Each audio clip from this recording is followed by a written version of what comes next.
Quand on tient un commerce comme une boulangerie, qui est considéré comme un commerce essentiel, on se dit quoi? Je suis un privilégié? Oui, oui, alors oui, on est privilégié, on est ravis d'être ouvert et d'avoir encore cette possibilité-là. On est un service de proximité toute l'année, mais là encore plus dans cette période. Est-ce qu'il y a une activité qui est très différente? Parce que finalement, on a besoin de pain tout le temps. Est-ce qu'on a plus besoin de pain en semi-confinement?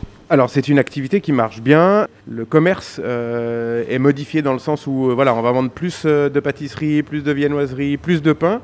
Et puis à l'inverse, on va vendre un peu moins de snacks, des choses comme ça, parce que bah, voilà, forcément les gens sont en télétravail, sont pas là le midi, et donc du coup cette activité-là va baisser. Elle. Les gens font l'effort de venir justement dans leur petit commerce de proximité plutôt que d'aller dans les grandes surfaces chercher leur pain. Nous, on va vendre plus de viennoiserie, plus de pâtisserie, parce que les gens, bah, c'est le seul plaisir qu'ils peuvent se faire. Ils ne peuvent pas s'acheter une paire de chaussures, ils ne peuvent pas s'acheter un habit, donc ils se rabattent sur la pâtisserie. Est-ce que ça change la relation à la clientèle?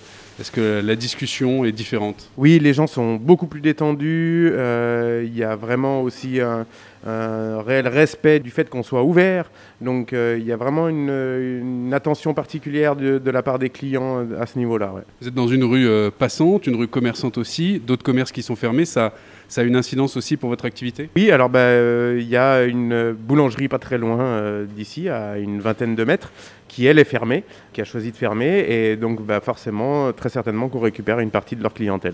Un bémol tout de même, le tea room attenant à la vente de pain et de pâtisserie a dû fermer. Est-ce que c'est une incidence économique considérable pour vous? Alors c'est une incidence économique pour nous et pour l'État, j'ai envie de dire, puisque sachant que tout ce qui est vente à l'emporter, la TVA est de 2,5% et que la TVA sur place, c'est-à-dire dans un tea room, elle est de 7,7% et que forcément ce sera un manque à gagner à un moment donné à un autre pour l'État de Genève. Vous avez l'autorisation d'ouvrir, on imagine qu'il y a des mesures de sécurité et sanitaires à respecter. Est-ce qu'il y a un contrôle de tout cela?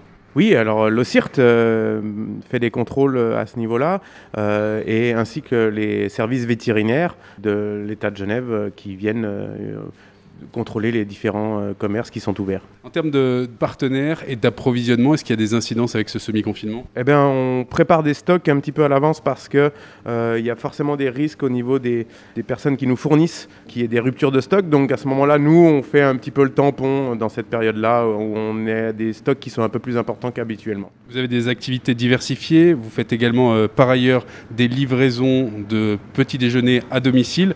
Là, c'est une activité aussi qui est en plein boom? Oui, alors on a tout un pan qui s'est entre guillemets écroulé dans le sens où on livre normalement habituellement tout ce qui est entreprise.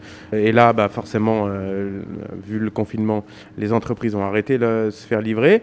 Mais par contre, d'un autre côté, on livre donc aussi tout ce qui est particulier. Et là, il y a un vrai boom des livraisons pour les particuliers. Du coup, est-ce que le réflexe se fait justement par Internet? C'est aussi la question. Et est-ce que votre site Internet, justement, est un réflexe nouveau ou confirmé?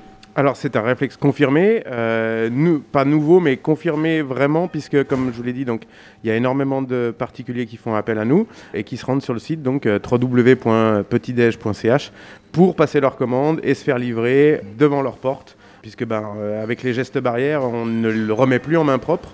On dépose derrière la porte des gens pour être sûr qu'on respecte bien les